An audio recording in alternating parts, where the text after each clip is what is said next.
trouvait du coup intéressant d'aborder la migration par le biais de cette violence qui est la maladie du syndrome de résignation et par les yeux d'une petite fille qui, malgré tout, va trouver dans ses rêves, dans son imaginaire, dans l'amour qu'elle a pour son frère, la force de se battre et de résister, quoi.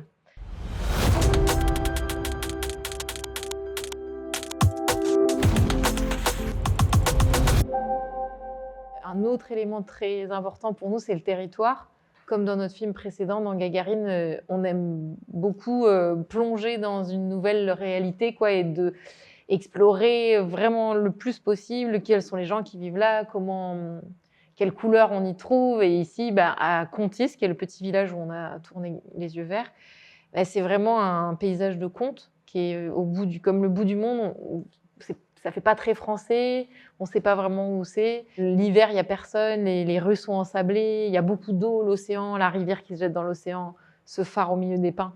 Donc voilà, et ensuite, une fois qu'on a trouvé ce territoire de conte, grâce à une résidence d'écriture qu'on a fait, il n'y avait plus qu'à mettre les éléments ensemble, à se dire comment on peut raconter une aventure à travers les yeux de cette petite fille qui serait notre personnage principal, parler du sujet du syndrome de la migration à travers ce personnage et naviguer dans ce territoire.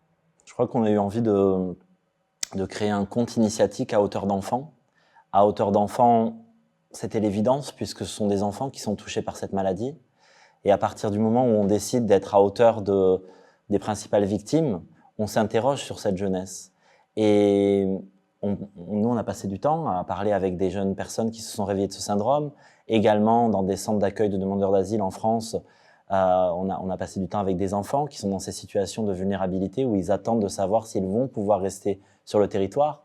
Et à chaque fois, au-delà de la complexité des situations qu'ils vivent, de la douleur qui peut les traverser, on trouve très souvent une forme de résilience, une forme d'espoir qui est à la fois bouleversante et à la fois très enthousiasmante sur ce que les générations futures portent en elles.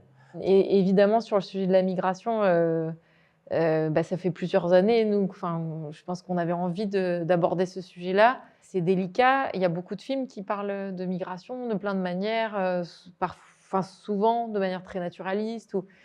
Et donc nous, notre cinéma, c'est plutôt le réalisme magique, c'est comme ça qu'on aime aborder les choses. Mais en même temps, il fallait quand même, sur un sujet dramatique, ne pas oublier que c'est une réalité. Et nous, notre point de vue là-dessus, ce qu'on a trouvé, c'est de faire un film avec une seule histoire, qui est l'histoire d'une famille, qui est différente de celle de la famille d'à côté. On se focus sur Shahia, surtout notre personnage principal, et Nour, son frère.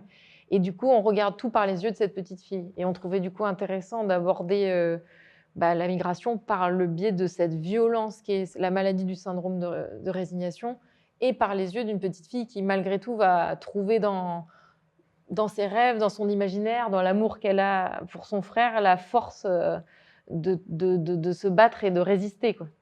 Je veux remercier le festival de nous donner cette chance d'être en ouverture au bord de ce magnifique lac, dans ce bel écrin. Merci à toutes les équipes qui ont sélectionné notre film et j'ai hâte aussi de voir tous les films qui vont passer cette année à Locarno.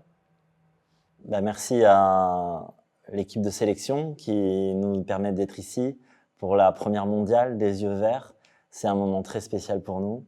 On sait que Locarno est un des plus anciens festivals qui existent et c'est pas rien de se dire que le cinéma, depuis plus de 100 ans, il réunit des gens qui décident de s'asseoir ensemble et de regarder dans la même direction pour rêver ensemble. Nous, c'est pour ça qu'on fait des films.